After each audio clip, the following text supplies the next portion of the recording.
जय श्री कृष्णा। हर हर महादेव। कार्तिक महात्म की जय हो। भगवान श्री हरि विष्णु की सदैव जय हो।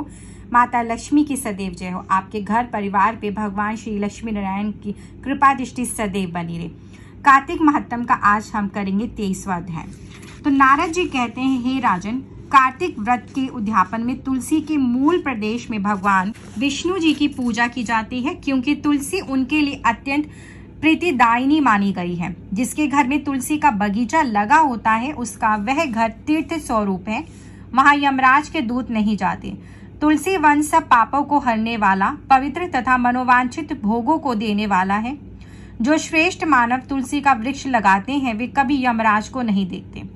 नर्मदा का दर्शन, गंगा का स्नान और तुलसी वन के पास रहना, ये तीनों एक समान माने गए हैं।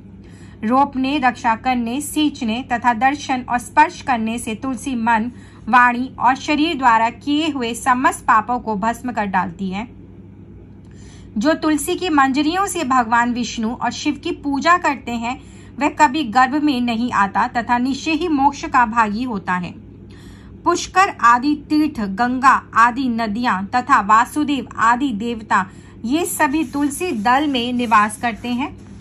नृपश्रेष्ठ, जो तुलसी की मंजरी से संयुक्त होकर प्राणों का परित्याग करता है उसे श्री विष्णु का सायुज्य प्राप्त होता है। यह सत्य है। जो शरीर में तुलसी की मिट्टी लगाकर मृत्यु को प्राप्त होता है वह सैकड़ों पापों से युक्त हो तो भी उसकी ओर साक्षात यमराज भी नहीं देख सकते। जो मनुष्य तुलसी कंठ का चंदन लगाता है उसके शरीर को पाप नहीं छू सकते। जहां जहां तुलसी वन की छाया हो वहीं श्राद्ध करना चाहिए, क्योंकि वहां पितरों के निमित्त दिया हुआ दान अक्षय होता है। नृपश्रेष्ठ, जो आंवले की छाया में पिंडदान करता है उससे उसके नरक में पड़े हुए पितर भी मुक्त हो जाते हैं। जो मस्तक पर, हाथ में, मुख में तथा शरीर के अन्य किसी अवयव में आंवले का फल धारण करता है उस साक्षात श्री हरि का स्वरूप समझना चाहिए। आंवला, तुलसी और द्वारका की मिट्टी, गोपी चंदन, ये जिसके शरीर में स्थित हो वह मनुष्य सदा जीवन मुक्त कहलाता है। जो मनुष्य आंवले के फल और तुलसी दल से मिश्रित जल के द्वारा स्नान करता है उसके लिए गंगा स्नान का फल बताया गया है। जो आंवले के पत्ते और फलों से देवता की पूजा करता है वह भांति भांति के सुवर्णमय पुष्पों से पूजा करने का फल पाता है।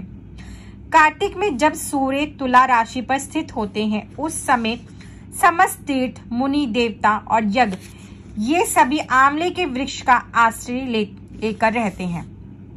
जो द्वादशी को तुलसी दल और कार्तिक में आंवले का पत्ता तोड़ता है वह अत्यंत निंदित नरकों में पड़ता है। जो कार्तिक में आंवले की छाया में बैठकर भोजन करता है उसका वर्ष भर का अन्न संसर्ग जनित दोष दूर हो जाता है।